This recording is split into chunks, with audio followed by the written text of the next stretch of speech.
where our topic is, as you mentioned, Maria, detailing for increased breakout capacity of steel anchor rods in podium slabs. And again, as Maria, as you mentioned, I am Scott Fisher, and I'm a structural engineer here with Simpson Strong-Tie. My background does include 9 years of working in consulting as a designer. And now, time flies, but I am a little over 19 years here working at Simpson.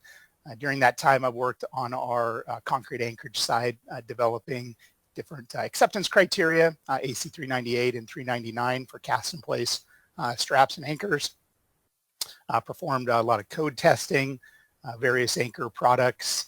And now in recent years, I've been our engineering lead on our rod systems product line. I think most of you know it as our ETS system.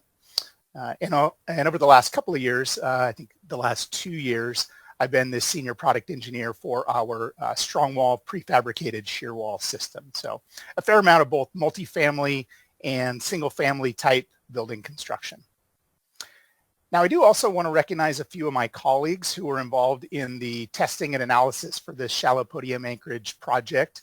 And this project lasted over a time span of several years. In particular, I do want to acknowledge Steve Pryor and Emery Montague. They both helped with our testing and analysis, and they were really major contributors in assembling our slides and discussion flow for today's presentation. I'd also like to recognize Frank Ding and his team, who were heavily involved in our nonlinear numerical analysis that we used as a tool to better understand some of the testing that we performed, and we'll get into that a little later in the presentation. Last, I should also mention that much of what we're going to talk about today has been discussed in previous presentations. This is a bit of a reprise of the testing and findings from our research from roughly 2012 through 2016. So some of you may have seen some of the background here. We have added a few additional items, but in general, this testing occurred from 2012 to 2016. We have updated the code references, but I wanted to kind of also acknowledge that there is still a wealth of new findings that can be had out there with more testing. And so, I think our study really is just kind of the tip of the iceberg of what we've learned. And hopefully someday, some of this potentially could be code implemented.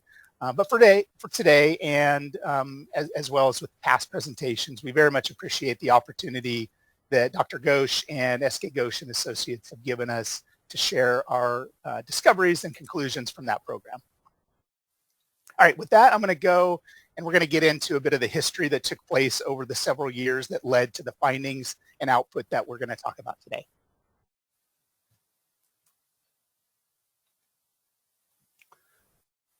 All right, so to understand how we got to where we are today, or really the last several years, we do have to go back quite a few years here. We're talking about beginning back in 2008. And our testing and our study started out as a partnership with the Structural Engineers Association of California, as did an earlier project that we collaborated on that covered sill bolt anchorage. And as some may remember, the 2000 IBC introduced the current method of calculating concrete breakout, known as CCD, or concrete capacity design. And that was incorporated into the 2007 California Building Code and adopted into the 2006 IBC. I think from there, designers really started to kind of see the reality of the impact of these provisions, specifically as it related to sill bolts and light frame construction.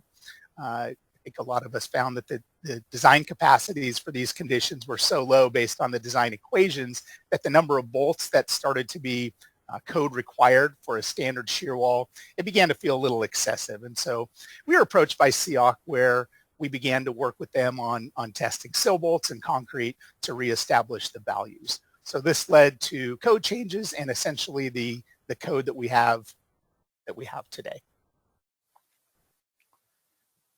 Now, moving ahead to 2011, 2012, we were starting to become aware of basically a different problem associated with structures built for densely populated areas, kind of like structures we see here.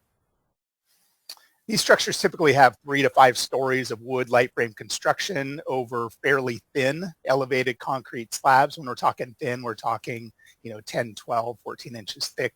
And they're constructed using, of course, wood shear walls. And those wood shear walls, of course, see high overturning loads. And in turn, those reactions, of course, need to be resolved into these thin slabs. We saw a lot of typical details that were associated with full building height rod systems.